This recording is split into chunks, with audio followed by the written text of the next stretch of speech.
Thank you, Councilor DeRose. And this motion, I believe, has been prepared by staff and staff in support of this motion. So on the motion, okay.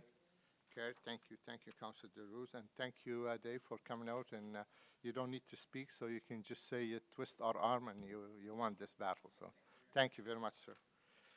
And now we go to item number 3, where's planning staff funding review and staff increase.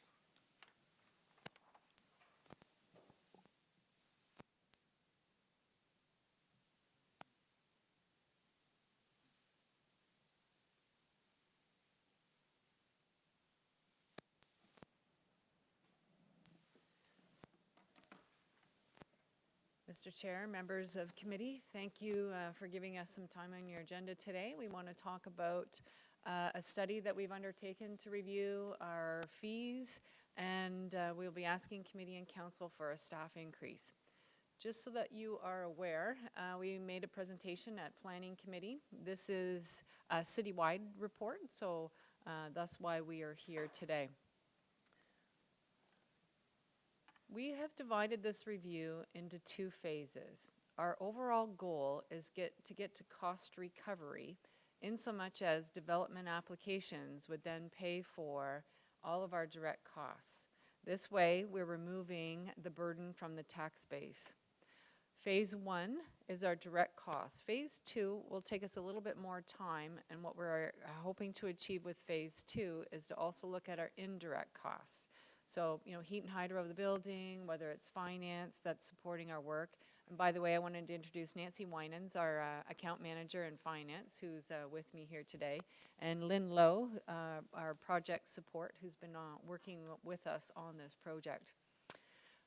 So our ask today is that we have a 20% increase citywide in our planning applications. Just want to note that this does not include site plan. So you will know that rural areas have a lower site plan fee, so we are not touching that. These are fees that are for applications that are taking what is existing in city's council's official plan and trying to make a change. So whether that's an OPA or a zoning, these are the types of fees that we're looking at in increasing. We're looking at a 20% increase. That includes cost of living. Increase is about 2.6%. We're looking for 7 additional resources. Members of committee may have heard in years past that we're under a lot of challenges and a lot of pressure to be able to meet timelines, and we're just not able to meet those timelines. And I'll get into a little bit more about that. But part of that challenge is in capacity and staff capacity. So we've had further studies and reviews done, and it's been signaled to us that we require additional staff. So we're asking for 7. We also have a new technology that we need to be able to purchase. Currently, right now, we use the MAP system. The MAP system that we have is 20 years old. So in today's technology, that's pretty darn slow. We are going to be upgrading to a land management system, and so we need to be able to pay for that. So we're amortizing the costs over a 12-year period in order to be able to pay for that. And again, this would not be on the tax base. This would be coming through fees. This sort of covers our phase 1 ask and what is in the report and before you today. And then we would look in the future in 2020 to start working on how we're going to recover some of our indirect costs. So we've been meeting with the development industry and consulting with them over the summer to try and get some support for this 20% increase. And GOBA, who was also speaking on behalf of BOMA, came to Planning Committee last week and indicated that they are in support of the 20% increase with the caveat that we're going to be improving our processes. So I've undertaken this fall to talk about how are we going to improve our development review process. We've got Bill 108, we've got timelines that are going to be reducing for us, so there's a lot of pressure. We have also undertaken to initiate more studies on sort of a continuous improvement type approach. We're looking at ways in which between legal services and planning services we can look at our process to implement our agreements a little bit more efficiently. We'll be looking at the post-approval for subdivision review. We're going to be implementing the engineering recommendations. Last year we had an engineering study done on how we can improve our process for evaluation on the engineering side, and we're implementing those changes.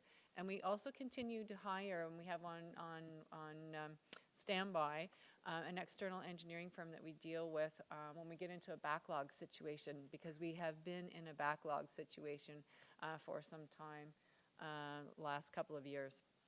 Just want you to be aware as well, we've done a fee comparison to other municipalities. So you can see from this slide that even when we propose our new 20% increase, we're still significantly less than other cities. Now, of course, I know we're here and we're talking to the rural community here, and I will definitely state that although it was not part of our research, we've done some subsequent research because we've had some questions about, okay, what are the fees that are being charged in Carleton Place, Almont, Arm, Prior?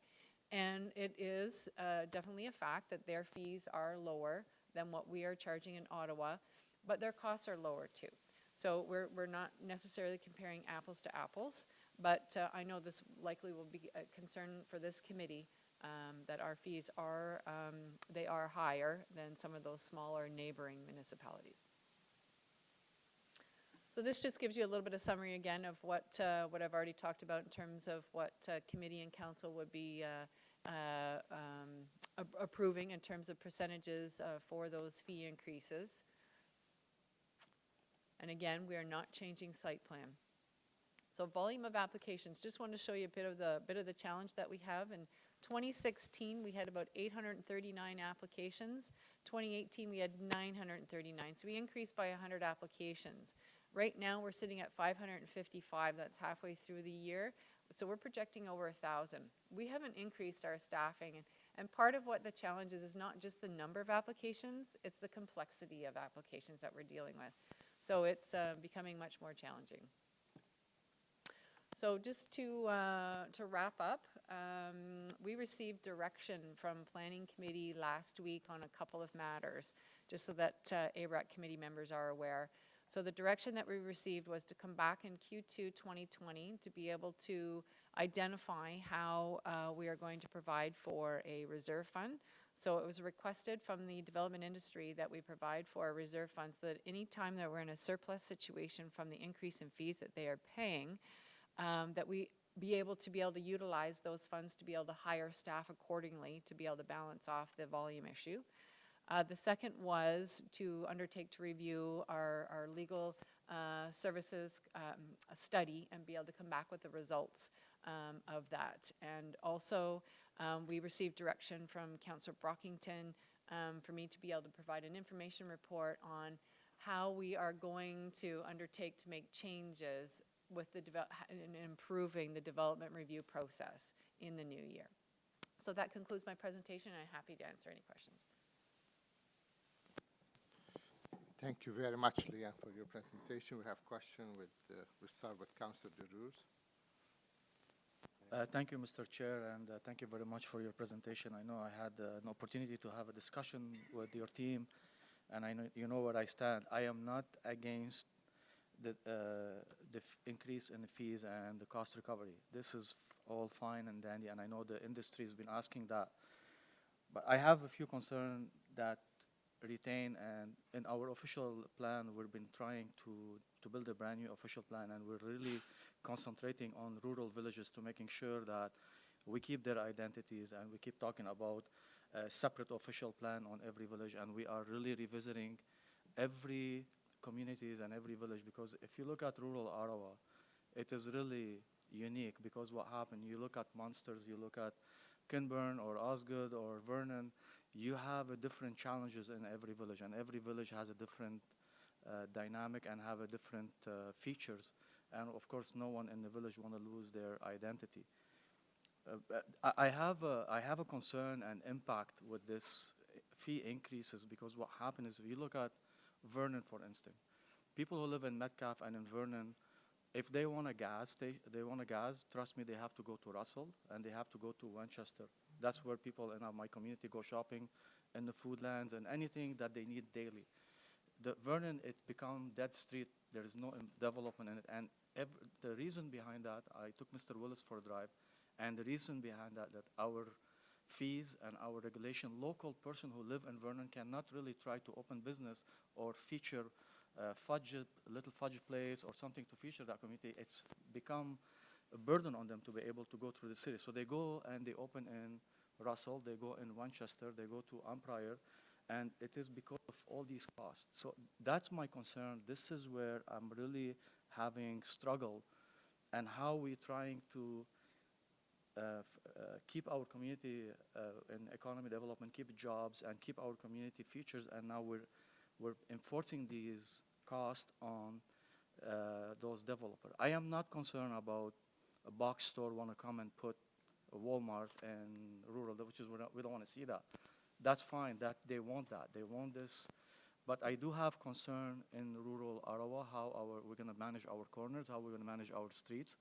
That little bit concern me. So that's, I just want to leave it at this. And I know the chair and I had a discussion, and I know he has he need to find a solution for that. So I want to thank you, and I just making sure that reinforce. This is really, I'm happy with it.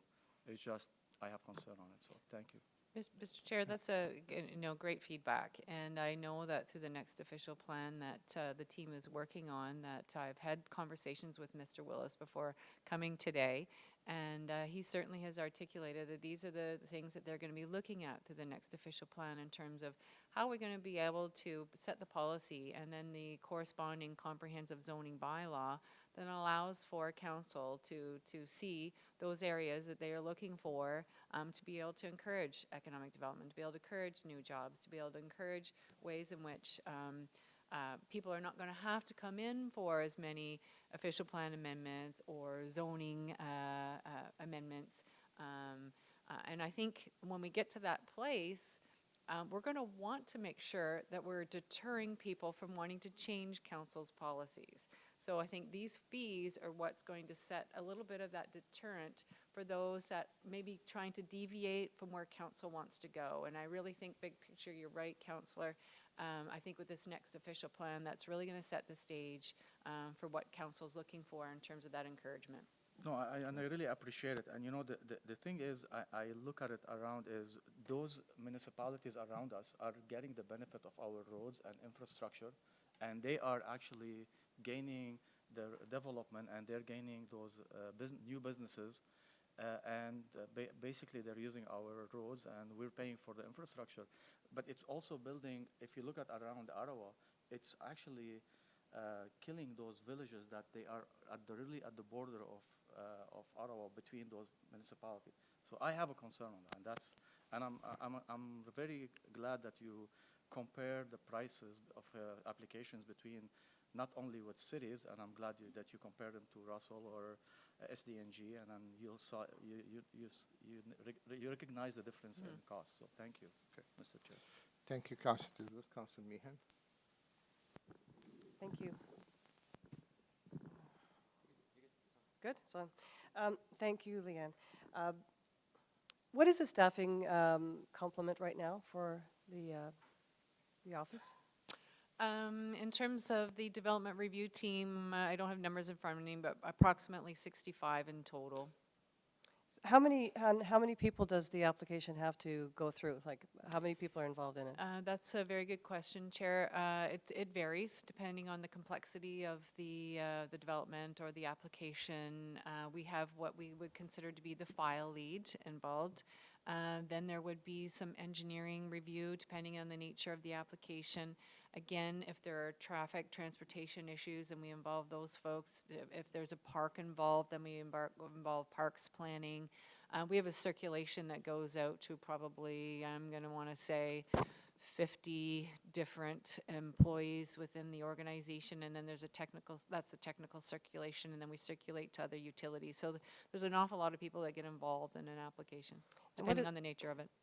On average, how long does it take for an application to go through? Again, depending on the application type, I can at least give you a sense in terms of how we're meeting our timelines overall. Last check, we were meeting our timelines just about 52% of the time if you look at all of our applications lumped together within the targeted timeline. So we are definitely under pressure in terms of trying to meet our timelines. So, okay, have 50%. So what does the backlog stand at now? Again, that varies from. Really? We process about 1,000 we receive about 1,000 applications a year. We do an annual report, so each year we kind of report out on where we're at in terms of our progress. We do have, we always are carrying files, so it depends on how you consider a backlog, but Well, I'm just wondering if there's a plan to attack that backlog. Are these 7 new employees, that's what they're going to be doing? Chair, that's absolutely part of the process, these 7 new FTEs. I just want to set the expectations clear for everyone, though, that I don't believe these 7 FTEs are going to solve the problem. They're going to improve the situation. And that, in combination with some of our external engineering work that we have done, is also going to help to support. And I think some of the new changes that we really want to bring forward in the new year in terms of our business processes will also help. So it's going to be it's a combination of things that are going to support, and this is one key area for sure. So by missing a deadline, the repercussions of that is that somebody who wants to go ahead with a business subdivision, they're stalled, right? Absolutely, Chair. They would be stalled, and there's also timelines associated where a developer could appeal on a non-decision. So that's definitely an impact. Then you're into legal costs associated with managing that type of an appeal. We hear from the industry all the time that time is money, so the faster we can process, the better. And you start to look at supply. When you look at affordable housing and housing costs, the more supply that we have, obviously, the better off for the resident. Have you ever put a timeline on, from the time an application comes in to the time it has to leave the door? Yep. Absolutely. Every And- application is timed, and we keep statistics on that. But we still only meet that 50% of the time. We're a little over 50% of the time. That's on all of our applications together. Our plans of subdivision right now, we're tracking really well on our plans of subdivision. After Q2, we were meeting our timelines for all of our plans of subdivision. I know that our site plans have also improved in terms of our timing for those. I could certainly circle back before council and give you a whole outline of each one of our application types and our timelines if But what are desired. the repercussions of not meeting a timeline? You've got an application in, you've got to get it through at a certain point, and you don't do it. Does the team, what happens to the team who's been designated that file? Often there's staff are working overtime to be able to meet timelines. Often we are,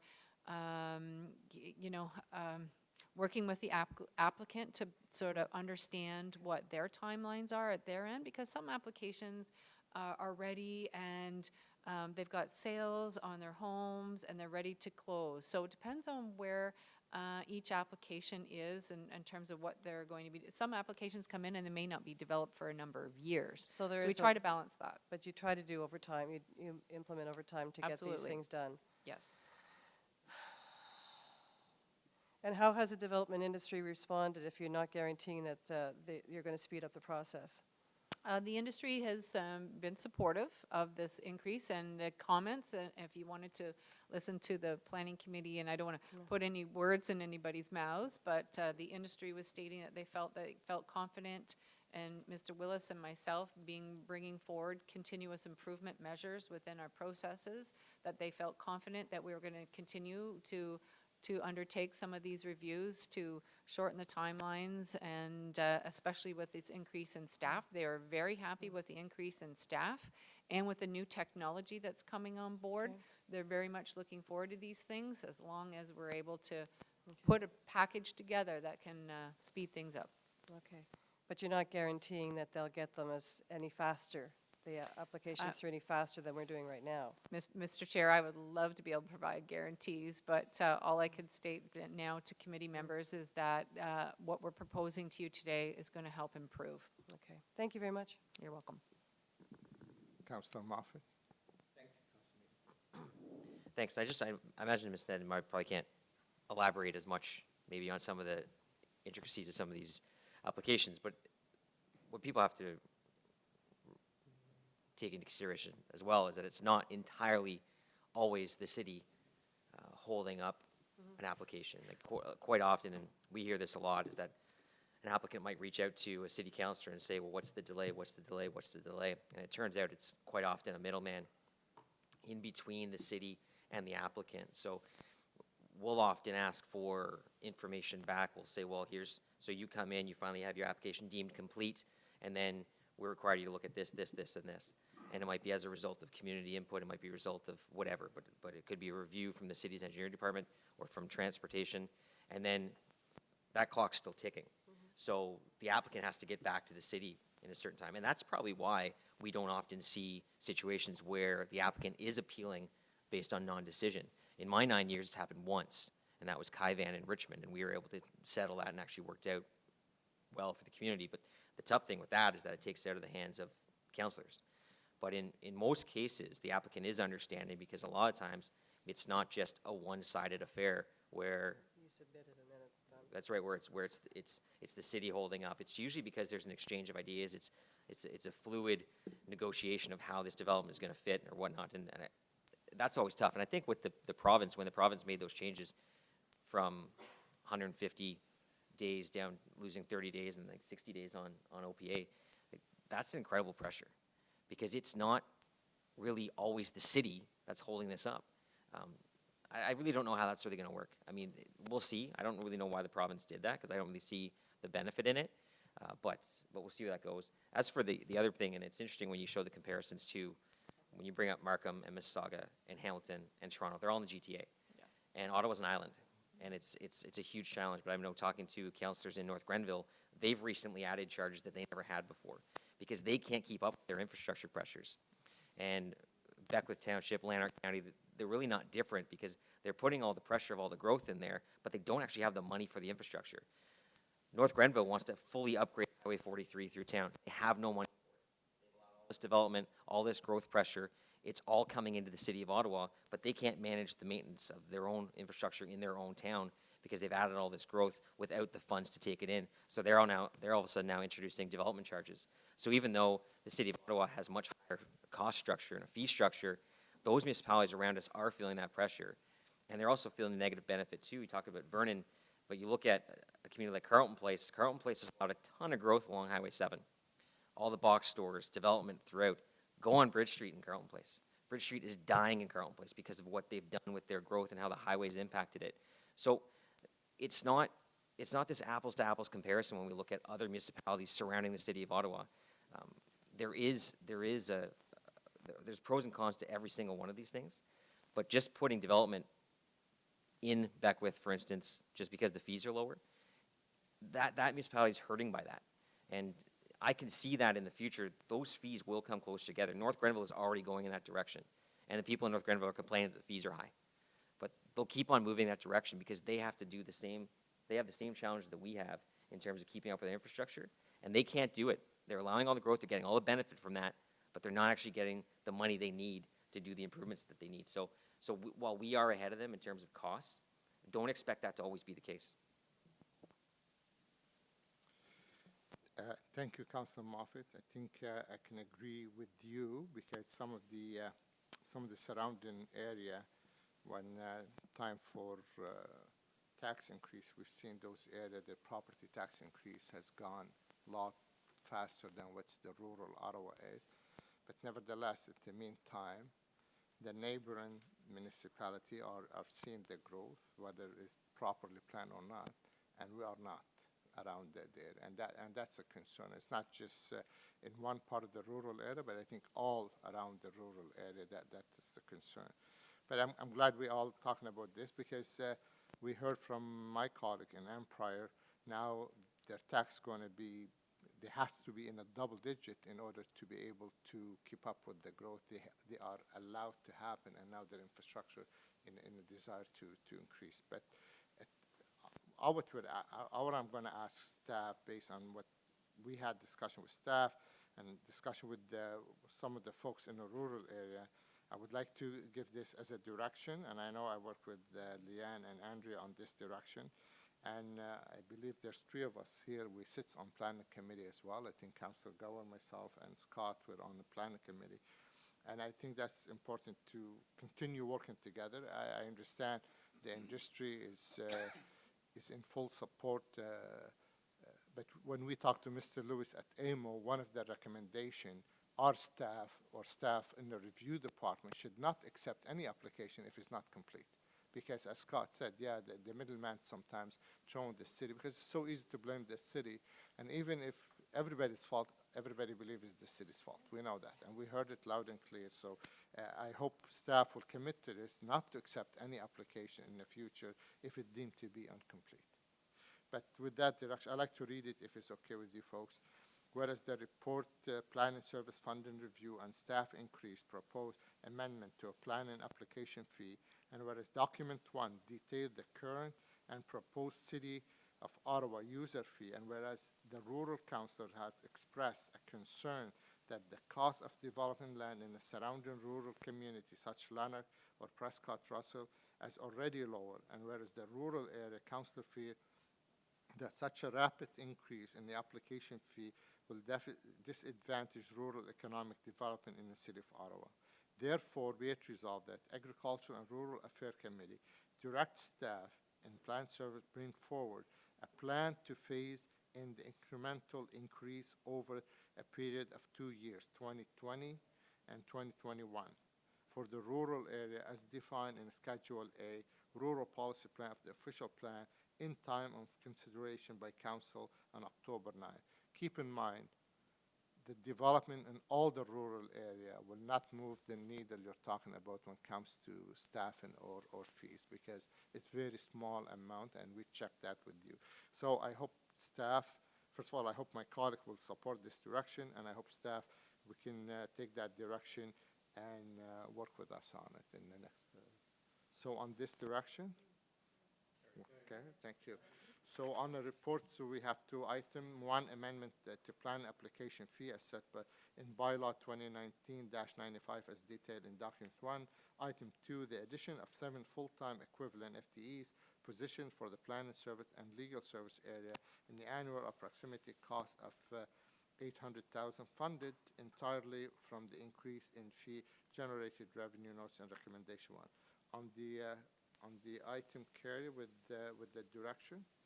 Okay. Thank you very much. Thank you, Ms. Sen. Now we go to item number 4, and that's the floodplain mapping update, and we do have a presentation from Lorraine Stevens.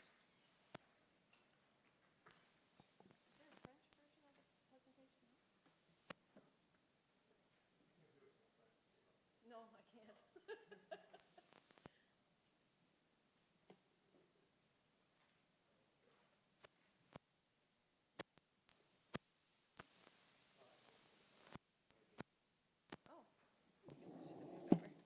Thank you.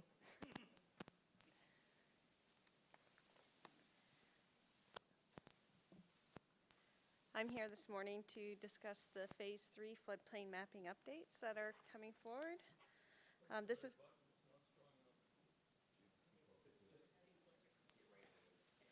Okay, I'm right here. Okay.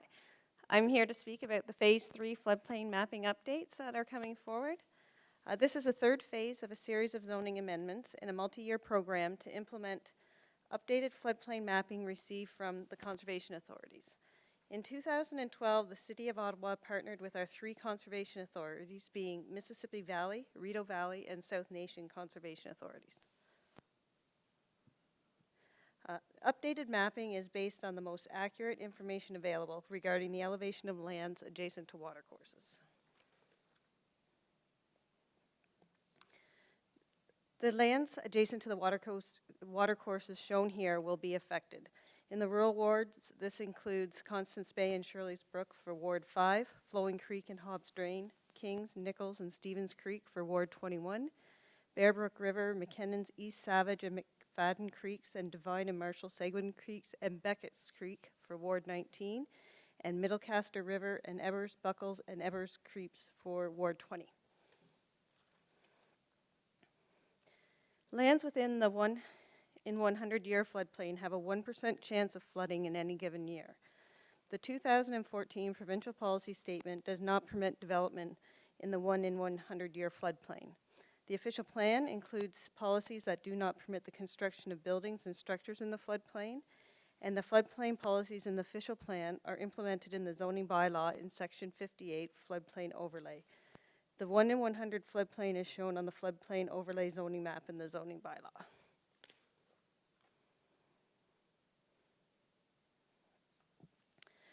The staff's recommendation is that this committee and also a planning committee on October 10th recommend that council approve amendments to the floodplain overlay in the zoning bylaw. These amendments have been prepared in consultation with the Rideau Valley, Mississippi Valley, and South Nation Conservation Authorities and will apply the most up-to-date information available concerning the location of the 1 in 100-year floodplain in the zoning bylaw. Any questions?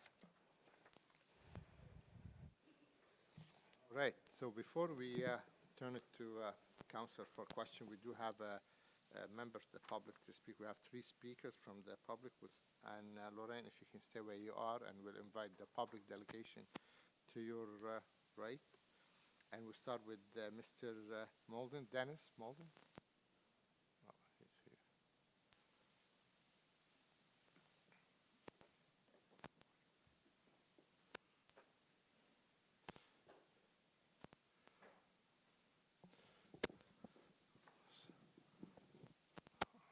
You turn it on and you turn it off. Okay, it's on now. So, sir, you have 5 minutes to address the committee. Thank you. I'm not in the habit. First time I've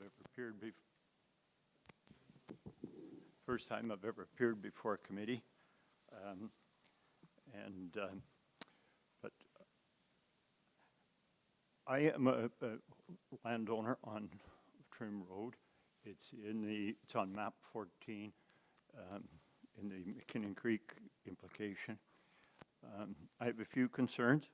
First, the lack of notification. I was just made aware of this last night by a neighbor. I read in the materials in my midnight research about all of the Facebooks and Tweeters and so on, but I'm not I'm getting on with life and not into being expected to be blindsided by my city. I'm dealing with the unfairness and the negative impacts. The impacts is on value of property. It's in costs, and for example, insurance and the availability even thereof. I'm dealing with restriction on operations, a very draconian message of now that my property is being, virtually all of it is being put into the flood zone, I can't really go anywhere with my property. I can't build a barn or a shed or any such thing to continue to operate for my family. There's an issue of the city responsibility for flooding risk increases. We've talked of the increase of the urbanization, and Councillor Moffat just spoke quite eloquently about all the issues dealing with infrastructure from the development. But I'm dealing with something that's much more insidious than that. It's not just having the roads and the snow removal for a new development and the impact. It's that when you create you expand urban areas on close proximity to agricultural lands, you change what's happening in the agricultural lands. And when you get, it's not just the roads that are being put in and the cement and tarmac, it is also the buildings and infrastructure, and you've reduced significantly the natural absorption of rain or flood or such thing. So when you're looking at what we talked about, or you talked about just a minute ago, of approving development plans, it's one thing to look at what you do, fine, but we are the ones that are bearing some real costs and implications of this drive to the urbanization. And we have little say to it. We're relatively few votes, and certainly not the dollars that the developers have. You've also approved or allow changes to the elevation of land For example, the drainage ditch runs on the back of my property. I have a neighbor on the other side of the drainage ditch who was allowed to put in literally thousands of loads of fill. What that's done is raise the elevation of their land, reducing the area. If there ever should be a flood, it's going to come more on my land than on others. And now that person is able to have no zoning, no floodplain restrictions, can do what he likes with his land, and I can't. That's an implication. The drainage is being woefully deficient on the maintaining of the drainage system. I've been there 36 years, and there was a haphazard clearing, I don't know, it must be 15 years ago. I'm not just speaking myself. I know my neighbors. I've been there 36 years. My neighbors, just Walridge Farms, they're now in what? I think about their 4th generation. The Rainbow Roofing is also involved with this. Glen Edwards and the Edwards Farms, I'll let speak on their own. They've already raised their objection. I've been 36. These are in 4th and 5th generations. One gentleman, 85 years old, has lived, either farmed that land or adjacent to it, and it has never, ever seen a flood there. So this 1.5 years. So Dennis, can you please wrap up? Your time has been out, but can you please wrap up? And being lumped in with areas where somebody is beside a creek and against an area that is virtually no probability and is being very severely hampered and impacted by decisions that you're taking, and I bear the negative consequences for somebody else's benefit. Okay, thank you, Dennis, for your presentation. We have a question from Councillor Moffat. It's not necessarily a question, it's more of just a comment to respond to some of the things.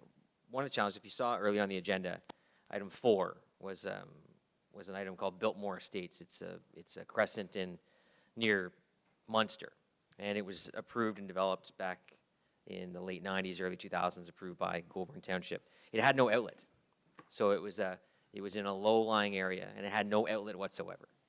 So all it did was cause flood issues in that specific area, and of course impacts on neighboring properties. There's nowhere for water to go. This happened time and time again, especially in the township days. So what we've been doing in more recent years is that any development has to manage the water on their own. They're not supposed to make an impact on neighboring properties. So in the east end, for instance, McKinnon's Creek, developments on the south end of Orleans as it ties into McKinnon's Creek, to bring that in through the Drainage Act and make sure that the development is responsible for the water flow and that we're not, for instance, the McWilliams farm isn't all of a sudden flooded out because of what's going on north of it and how that's managed through McKinnon's Creek needs to be the responsibility of the property owner that's causing the problem. So in Goulburn, for instance, just the area that I represent, we've done that recently with Faulkner Drain. We've done that with Arbuckle Drain, Van Gaal Drain. We have 700 municipal drains in the city of Ottawa, and what it does is actually does lend us the ability to manage those water courses through development. The Monaghan Creek, for instance, out of Canada, that's paid for entirely by the developer. It runs all through agricultural land to ensure that we maintain the drainage, that we do not create an impact on those property owners south of where the development is, but then it's paid for by the development. So I agree that wasn't happening 20 years ago, but it is to be happening now. And one of the things that we did a few years ago was make sure that when development applications come forward, that the drainage staff are brought in at the start. Because what happens is it could take 1.5 to 2 years to go through a municipal drain process, through the Drainage Act, but it's also the same time that it takes to go through the site plan process and zoning. So we try to do that concurrently to make sure that there's no one getting caught off guard by the end, but we're addressing those drainage issues as we go. So I know that's what we've been looking at. If there are specific instances where you're seeing that's not happening, then we or your counselor need to know that so that we can hit that, because it's actually by civil drainage law that one property cannot flood another. And I know some of the concerns you had, I've heard those same concerns about the floodplain mapping and with fill, and how people come in and fill the land, which obviously causes floodplain issues elsewhere. That's actually one of the benefits of mapping the floodplain, is that all of a sudden now, that fill and that manipulation of land becomes illegal. Now, there's two sides to that. There are people that want to be able to come in and fill their land whenever they want, but the challenge that we have is that, like you said, it impacts other property owners, and that's not fair. So property rights are a funny one, because it's you have property rights on your own, but then what rights do your neighbors have to their property? And that's what you're referring to. The floodplain mapping actually helps that to a degree. So it can help it going forward, but what happens a lot of these times is people know the floodplain map is going on, and they go out there and they do the work to ensure that their property is not identified. But unfortunately, other properties now are more identified because of what happened before. So these types of studies and these types of, when we implement these updates, it addresses in the future. But a lot of the things you've described today were previous issues that we've been trying to address through planning, and previous issues that we're now trying to address through floodplain mapping. So that was more of a comment than question. So any question to the delegate? To staff, we'll keep that for after. So thank you very much. I would Ms. like Moore, to for coming. respond that I'm not disagreeing with floodplain mapping as a noble intent, and that you've changed or some of your practices for dealing with the planning development that's happening. But I've got, I'm bearing the impact of my property going under the floodplain, the impact of my operations and my living, and I'm bearing the implications. And you've had developments just north of me, up to within 1 kilometer, that I know they've done engineering and basins and so on.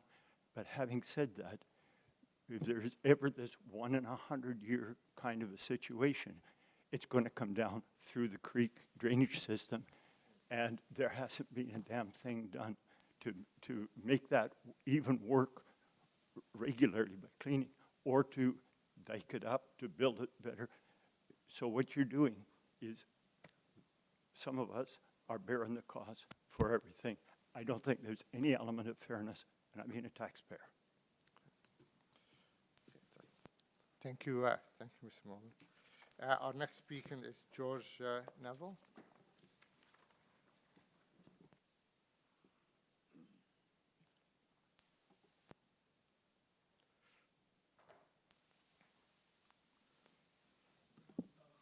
Good morning, sir. You have 5 minutes to address the committee.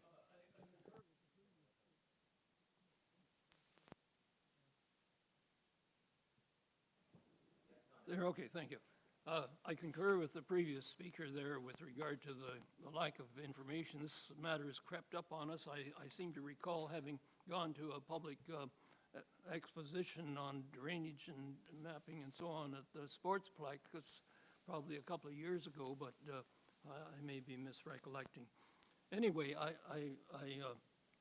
have a property at the northwest corner of Twin Elm and Barnesdale Road.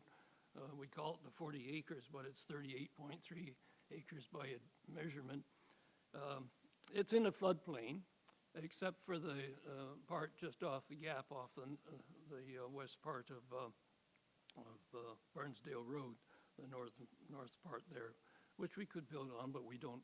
There's no buildings on the land. It's been in agriculture for 43 years, and that's why we want to keep it. But I'm inclined. I'm concerned about the implications of this mapping and so on, and particularly from the conservation reaches that go into things like this. Actually, last spring, with the high water level, the water backed up through the Lemy Creek and then the Smiths Branch, which is our outlet for this tile drainage. It's an Ontario municipal drain based of tile drainage. But the land is never flooded in my recollection. So I came, on the form that I filled out this morning, I put a question mark there whether to oppose or to approve this thing, because I'm really seeking information. I don't know if there's anything with regard to the proposals that impinge on this area. Looking quickly through this booklet here, I don't think there is anything in there. But I will change my direction to the map on these maps are pretty poor. They're so small. Page 29, pertaining to the Carp River business, the Hazeldean development up there, you've got the shaded area for the reservoir, for the, more or less, for the upper part of the Carp River there. But what's lacking is any appreciation of the drainage that existed there west of that, the west branch of the Carp River, which runs more or less parallel to the Hazeldean Road. In fact, it's due south of the Bradley Craig barn, extending about a distance of 500 to 1,000 yards there. And if you go back there and walk there, as I have a few years ago, well, maybe 4 or 5 years ago, the ground, the terrain is occupied by water plants, rush weeds sort of thing, from the delineating the course of that creek area there that runs west and towards the hatched area, which is the drainage area for it, and so on. And that's all intended for building on and so on like this. And the developers have made the situation worse by taking off topsoil, popping up, and they put in crushed gravel to put in a north-south road and so on like this, which acts as a barrier against that easterly movement of water. So there's a deficiency in this mapping here that hasn't been addressed, and it's right here in this map, and I think that's a point there. And Scott has mentioned some matters of historical interest. I'd like to point out, as a closing comment, that the late Aubrey Moody, while he was reeve of Nepean Township, unilaterally took it upon himself to put in drainage of the north, of the northern part of Twin Elm on the eastern side. He put 2 laterals in to drain water from the western ditch of Twin Elm over to the Smiths Branch, right through his fields, partly because of water in the ditches that came into affecting the western boundaries of his fields. But that's water. He was doing a community effort, insane, but for his own farm. But that was done without any. He was reeve of the township at the time. He could do what he wanted. Anyway, that's. And that's why they used to call it the good old days, sir. Yes, that's right. Exactly. We do have a question for you, Mr. Neville. Sure. So Councillor Gower is going to ask you a question, please. Anybody else? Actually, just a quick comment. Thanks for presenting, Mr. Neville. In regards to the particular note about Carp River, it's actually part of, it's kind of an unusual report in that we're dealing with half of it here at the Agriculture and Rural Affairs and half of it next week at Planning. And what you've raised actually pertains to part of the mapping that's coming to Planning Committee next week. So that particular part is out of scope for our committee today. But I wanted to just ask staff if a summary could be made of Mr. Neville's concerns and included as part of the submissions to Planning Committee before the committee meets next week. I don't know who on staff, maybe Mark from... Lorraine is here and from the map. Just press 1 and let it go. Okay. If you are able to give me I tried to consider the location of the property, and you are correct, the mapping is hard in this report, but there's a website that allows you to scan right into your very own property and see what's happened. So if you give me the information, I can provide comment on what's changing for the area that you have concern to. Well, I think I've given you all the information you need. I mean, this is another example of downloading to the public. I resent the need to go into sites and delineate things myself. I mean, I've given you the page reference. There's the creek right in there. That's the thing. Okay. And there's something else I wanted to say here, and I can't think of it as distracted, but in response to Glenn, I'm glad that you mentioned that.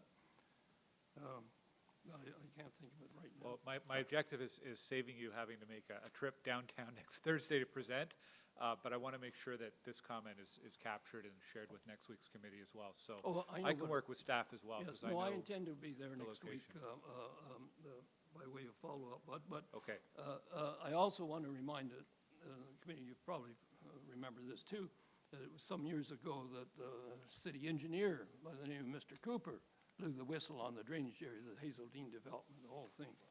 Okay, that's a different topic altogether. It's okay. Thank you very much, sir. And our next speaker is Shirley Dolan.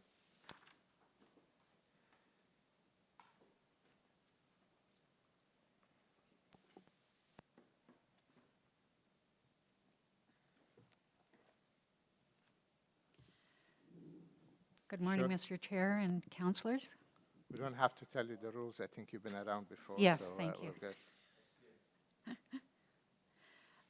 I have 3 comments to make today. The first one is on the public consultation and the notice. Second is on drainage, and the third is on property values. And I think the 2 first speakers did touch on these and spoke quite well to these topics, but I'll just add my own comments here. I appreciate that conservation authorities are now sending out letters individually to property owners that are impacted by the mapping, and I think that's a step in the right direction. If I could make just a couple of comments. Sometimes when you receive mail, you don't know if somebody's asking for a donation or what they're doing. I'm not sure it would help, but maybe something on the front to say this is about your property, something just to maybe get their attention so that they would open the letter. The other way that we can find out about this is through the councillors' emails to people, and I think I'm on the mailing list for 3 or 4 of the rural councillors. I don't recall seeing this, although I'm pretty sure that the chair would have mentioned this in his last one. And if I might make a comment there, there's a lot of information that the councillors don't have to, but they do very nicely get information out to residents. I'm wondering if there could be a separation of city business that will impact a property owner and the various events that are going on. When I read the emails, it seems that it starts with the events, the social events, and then at the bottom you might find the things that are city related. So just something that you might want to consider, maybe having 2 different emails, one that discusses city business and another one for the events. I don't know if that's possible. So the other thing I wanted to talk about was drainage, and again, that's been mentioned. I think that floodplain mapping should always be undertaken in conjunction with a drainage report. I don't know if that's feasible or not, but I know I've been hearing for many, many years that the drainage is falling behind the mapping. And of course, the impression sometimes is that the drainage is not being given enough attention. And also with mapping, once the mapping happens, then it's very difficult, I think, for the property owner to get that changed or removed. Actually, I was going to just read you this from Better Business, if I can find it quickly. Just a comment from one of the farm organizations about improving communication, especially where changes to mapped features on private lands are anticipated, and allow for no-cost appeals.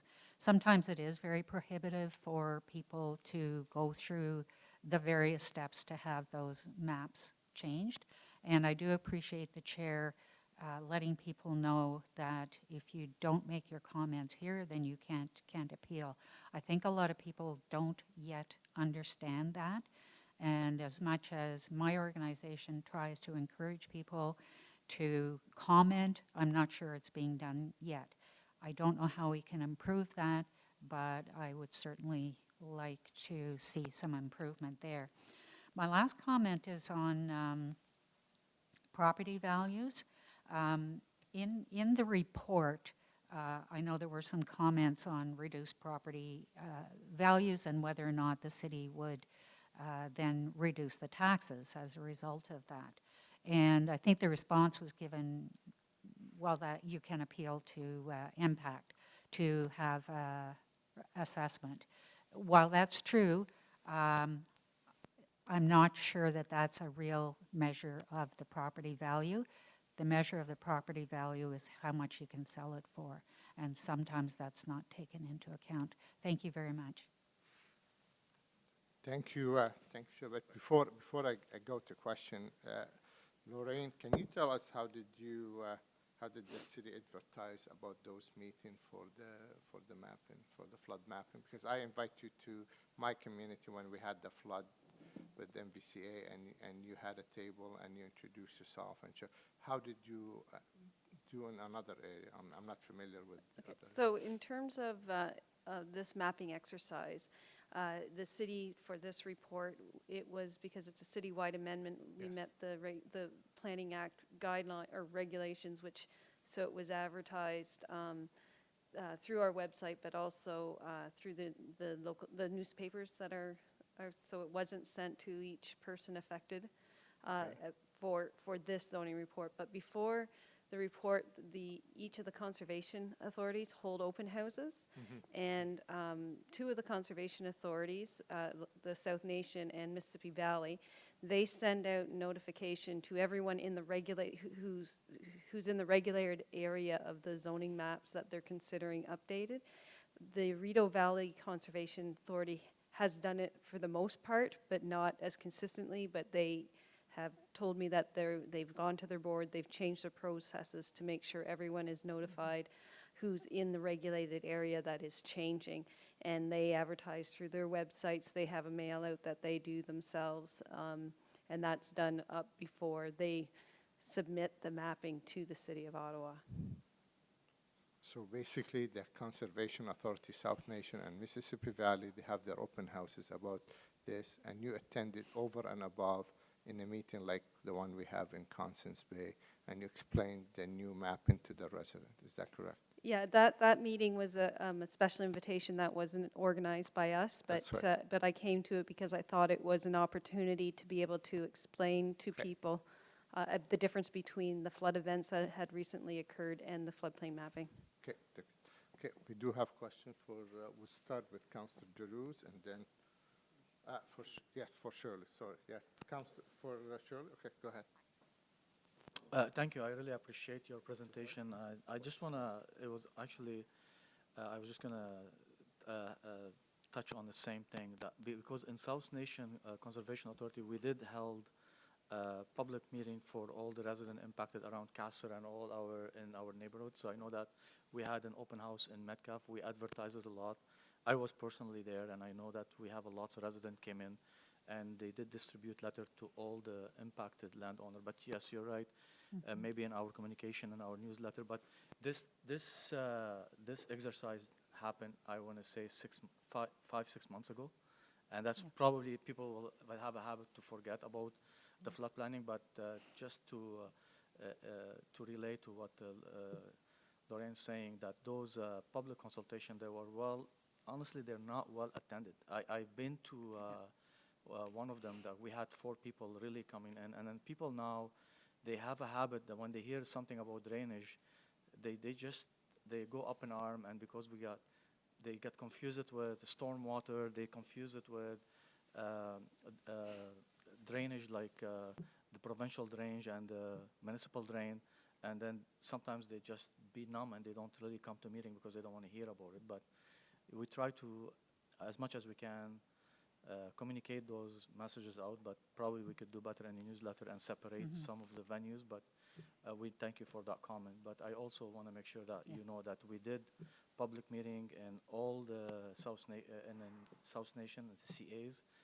We did one in Cumberland and one in Metcalf for the east and the south. So, Yeah. thank you. Thank you. Thank you, Councilor Druce. Councilor Moffett? Thanks. When you were talking about the notification, I assume you mean the notification from the CAs to the property owners?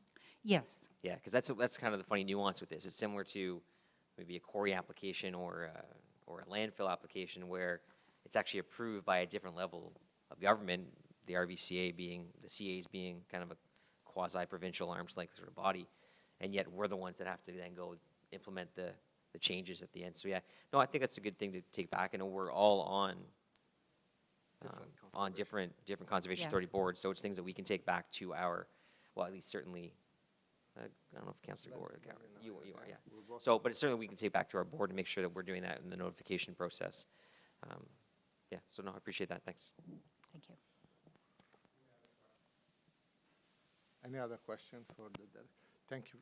Thank you. Thank you very much, Shirley, for coming to this meeting. So, question to staff, going to start with Councilor Meehan. Thank you. I'm just wondering if the two gentlemen presenters, were you notified? Were you were you notified? Did you receive anything in the mail or any? No? Okay. Okay. Okay. Thank you.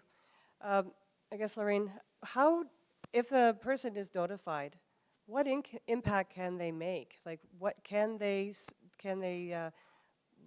their input is necessary, but they can't really change the elevations or the floodplain mapping from this, that we're doing right now, can they? In terms of the city's changes, this is a conformity exercise. The conservation authorities regulate floodplains. So if someone were to come forward with an application, for example, they're within the regulation limits, even if we don't update the floodplain for them. So they would be directed to the conservation authority, who would tell them what they could or could not do with their property. So this is, from this perspective, it's a conformity exercise. When they do, where they do have impact is when they have the open houses and they go, when the conservation authorities do their open houses, because perhaps something has changed from the time the mapping was done, that a property owner could advise them that it's out of date or whatever, and they can do a closer look at their property and maybe assumption they made in their Okay. format could be changed, so that they could do that. Another thing that happens is this is a desktop kind of study, like it's done with LiDAR mapping, Yeah. but if a person wants to develop their property, they can do more site-specific floodplain mapping that is much more accurate, and if so they can have it changed on their property if they can demonstrate that Okay. that what they have is more accurate than what the conservation authority has. But this is the best data they have at this point in time. It's interesting you mentioned LiDAR. I am curious. It says this is the most accurate that we've got, but if a property owner undertakes a site-specific plan of elevation and the Conservation Authority reviews and accepts this, an amendment can be instituted. So that confuses me. Is it the best, or how can this be changed? Yeah, it's above Yeah. the LiDAR testing that they're doing Yeah. is above the standards of what the province requires of the CAs. So it's as accurate as they can get from without actually walking on every site and going out with a measuring tape. But if there's an inaccuracy, which there typically isn't, or if there is, it's minor, or it's just outdated, those adjustments can be made, but the Conservation Authority would have to verify that the new Okay. information is more up to date than what they have. So anyone who has a problem with what they found on their property can work with the Conservation Authority in the future? Yes. Okay, good, thank you. Thank you, Councilor Meehan. Do you have a question or No, speech? I have a question or a speech, he says. Just one thing, because it's important to note that it's not always negative. The the floodplain mapping for the Rideau River corridor was done recently with LiDAR. So we had mapping previously. LiDAR mapping came in, we did it, and we actually lowered the floodplain by a foot. So it actually unlocked the potential for a bunch of properties to maybe have severances or whatnot, or change the regulation on the road in terms of the safe access. So the LiDAR has been a positive too in actually providing more up-to-date data, whereas the previous data was almost over-regulated because we didn't have it, it wasn't perfect, whereas the new stuff has actually pulled it back in some areas. Thank you, Councillor. Lorraine, I have a question been asked many times. So we do this flood mapping, and we ask the resident to comply whenever they have to build something. But what about the municipality when their infrastructure does not meet the 100-year flood or the 110-year flood, like some of the roads to those homes? So we're asking people to build higher or to follow the elevation, but our infrastructure has not catch up yet. So what's the recommendation of the conservation for those areas? With things that are already constructed and are in place now, they are grandfathered in. So if you're, I understand, but if you want to build an additional garage or addition to the house, you have to follow the new rules. yes, That's what it is. and But if we, what about the city or the municipality itself when their infrastructure does not meet the 100-year flood or the 110-year flood? Is there a recommendation the province and the Fed and the municipality should work together to bring that infrastructure to the level where, because people protect their home, but they cannot get to their home during the flood. So what we tell those people? that moving forward, that the city will follow the regulation mapping, and when they do upgrades and improvements to the properties, they will consider that floodplain mapping when they're doing that exercise. But in terms of how we go forward with things that are already built, I don't have an answer to that, I'm sorry. Would you take that question and try to find for us, because really some of the area is the question came from them time and time again. Okay. They're building their home as accordingly, but the infrastructure itself is not accordingly. Okay. Okay, thank you. Any other questions? Oh, Glenn? Okay, Councillor Grow. Thank you, Mr. Chair. Trying to figure out how to ask this the right way. The report describes this whole process as a partnership between the city and the conservation authorities. I want to make sure I understand. It's a requirement from the province, though, that any municipality have up-to-date flood mapping. So it's the province who's saying you have to do this. That's really the genesis of this whole process. Is that right? Yes.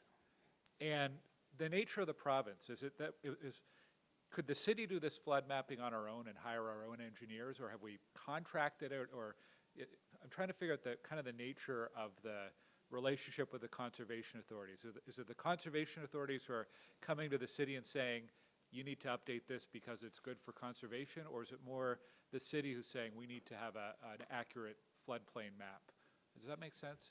I'm not sure if I understand the question entirely, but what I can say is if the city wanted to do updating, they could hire the resources to do that, but it would have to be verified by the Conservation Authority. We couldn't just implement it ourselves. Okay, that's actually answers my question. But I had a number of questions my colleagues have covered. The one thing I wanted to suggest to staff is if it's feasible, I think it'd be useful within future reports that come to these committees to capture in greater detail the specific consultation steps, for the Finley Creek or for the Pool Creek or the Carp River. Here's the date that the meeting was held. Here's how many people came to it. Because we always hear this. Councillor El Shantiri and I have heard this as members of the Mississippi Valley, concerns about notification. And I think it'd be good to have documented, work with the conservation authorities to provide more details in the consultation. I have all that information, but it will be a much longer report next time. Well, I know there's a lot of areas here. So if it's feasible, or perhaps at least have it, actually knowing that you have it, that's good for us to know as councillors as well. Thank you. Any other question on the floodplain mapping? to staff. Thank you very much, Lorraine, and for your presentation. And on the item, this item carried. Thank you very much. And open mic, we have no one sign up for open mic session. No motion for consideration at meeting, next meeting. Oh, also we had an IPD, hydrogeological and terrain analysis guidelines. Inquiries? None? Other business? Adjournment? Thank you. Thank you very much, folks. Next meeting when November 7th. Our next Iraq meeting will be November 7th.